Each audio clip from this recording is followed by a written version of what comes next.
Supreme court आरक्षण के अंदर आरक्षण कोटा निर्धारित करने का फैसला दिया है, इस पर आपको क्या कहना है? देखिए, सुप्रीम कोर्ट का ये फैसला जो है ये दलित विरोधी फैसला है। क्रीमी लेयर पर चर्चा की। क्रीमी लेयर है क्या? आखिर क्रीमी लेयर से इतना डर क्यों रहे ये हैं? क्रीमी लेयर का मतलब होता है मलाईदार परत। नमस्कार, आप देख रहे हैं तीसरा पक्ष न्यूज नेटवर्क। आज हमारे साथ SC/ST आरक्षण पर बात करने के लिए दलित एक्टिविस्ट रवि आजाद जी हैं। उनसे जानना चाहेंगे कि जो सुप्रीम कोर्ट ने फैसला दिया है आरक्षण के अंदर आरक्षण उपवर्गीकरण को लेकर जातियों को, इसके ऊपर हम चर्चा करते हैं। क्या लगता है रवि जी कि जिस तरह से सुप्रीम कोर्ट आरक्षण के अंदर आरक्षण कोटा निर्धारित करने का फैसला दिया है, इस पर आपको क्या कहना है? देखिए, सुप्रीम कोर्ट का ये फैसला जो है ये दलित विरोधी फैसला है। सुप्रीम कोर्ट चाहती है कि दलित को आपस में बांटे और फूट डालो और राज करो, ऐसी नीति लेकर सरकार के इशारों पे ये सब किया जा रहा है। ये सरकार शुरू से ही दलित विरोधी रही है और सुप्रीम कोर्ट का रवैया शुरू से ही दलितों को लेकर ठीक नहीं रहा है। जैसे कि आप सभी जानते हैं कि दलित धीरे धीरे मजबूत हो रहे हैं, समृद्ध हो रहे हैं। आने वाले समय में हो सकता है देश का हुक्मरान दलित बने। तो दलितों को कैसे तोड़ा जाए, उनकी ताकत को कैसे कमजोर किया जाए, इन सब चीज़ों पर कंट्रोल करने के लिए सुप्रीम कोर्ट ने SC/ST आरक्षण में क्रीमी लेयर लेके आया है या उनका वर्गीकरण करने का फैसला दिया है। आप क्रीमी लेयर पर चर्चा की। क्रीमी लेयर है क्या? आखिर क्रीमी लेयर से इतना डर क्यों रहे हैं लोग? देखिए, क्रीमी लेयर का मतलब होता है मलाईदार परत, यानी जो ज़्यादा अमीर हो गए हैं, यानी वो मलाई खा रहे हैं, वो लोग आरक्षण छोड़े। इसका मतलब जो अमीर है उनको क्रीमी लेयर के अंतर्गत आरक्षण उनको छोड़ना होगा और जो गरीब है उनको आरक्षण मिलेगा। सवाल यहाँ यह भी खड़ा हो रहा है, दलित समाज के लोग, बड़े बड़े जो राजनीतिक चिंतक हैं, जो दलित के हितों के बारे में सोचते हैं, चिंतन करते हैं, ये आरक्षण को लेकर विरोधाभास नजर आ रहा है। सब अपने अपने तरह से स्टेटमेंट दे रहे हैं। क्या कहना है? देखिए, नेता हैं तो उनका काम है बयानबाजी करना। वो अपना पॉलिटिक्स करेंगे, अपना बयानबाजी करेंगे, उन सब चीज़ों में नहीं पड़ना है। जो भी हमारे दलित समाज के एक्टिविस्ट हैं, जो सामाजिक कार्यकर्ता हैं, वहीं मिल के सुप्रीम कोर्ट के जो फैसले को है उसका विरोध करेंगे।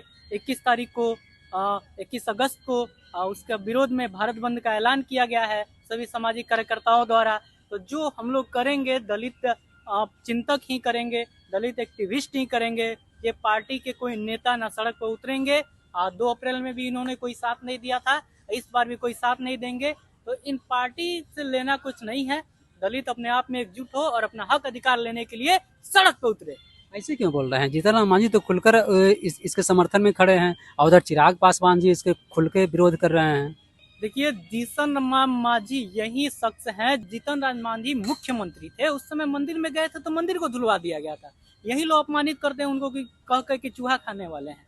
और फिर भी जीतन राम मांझी को ये समझ में नहीं आता है कि सरकार उनके अगर हक के विरोध में फैसला दे रही है तो उसका विरोध करना चाहिए, जिसका वो समर्थन कर रहे हैं। तो ये सब अपना, ये नेता हैं। नेता का मतलब होता है दलाल और क्या क्या जो कह लीजिए, वही वो लोग हैं। तो अपना दलाली कर रहे हैं, सत्ता की दलाली कर रहे हैं।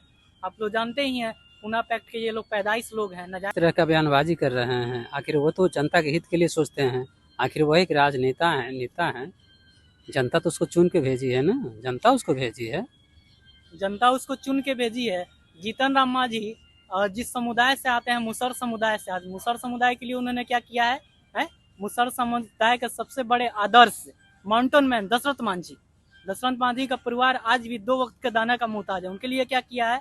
उनका गांव गहलोर है, वहाँ पे जीतन राम मांझी कभी जाते नहीं हैं। आज तक उनका फूल माला चढ़ाने तक नहीं गए। उनका प्रतिमा बना है, उनका परिवार का कोई खोज खबर नहीं लेता है। जीतन राम मांझी ने आखिर जिस समाज से वो आते हैं उस समाज के लिए उन्होंने किया क्या है? ये लोग सिर्फ सत्ता के साथ मिलकर और मलाई चाटने और अपने आपस में बांटने का काम करते हैं। तो आगे आपको क्या कहना है? सुप्रीम कोर्ट का फैसला संवैधानिक है या असंवैधानिक? देखिए, सबसे पहले तो आपको हम कोलिजियम सिस्टम बता देते हैं।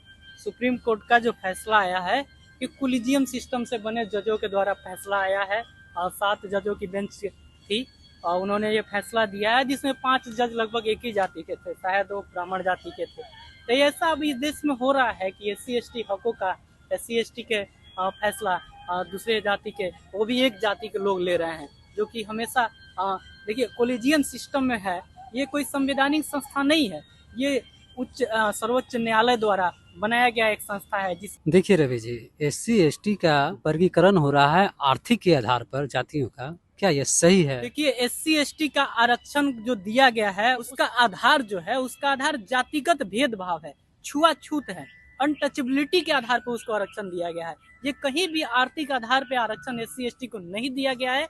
जो अब उसका वर्गीकरण आर्थिक आधार पे किया जाएगा, ये पूरी तरह से गलत है और ये पूरी तरह से दलितों में फूट डालने की नीति है। जैसे पहले दलित महादलित में बांट के फूट डाला गया, वैसे ही अब दलितों में अमीर गरीब में बांटकर फूट डाला जा रहा है। ये सरासर बहुत गलत है और इस सुप्रीम कोर्ट के इस फैसले का हम विरोध करते हैं और हम भी 21 तारीख को पूरे अपने दल बल के साथ 21 अगस्त को रोड पे उतरने का काम करेंगे और सुप्रीम कोर्ट और सरकार के तानाशाही रवैया को कुचलने का काम करेंगे। बहुत बहुत धन्यवाद।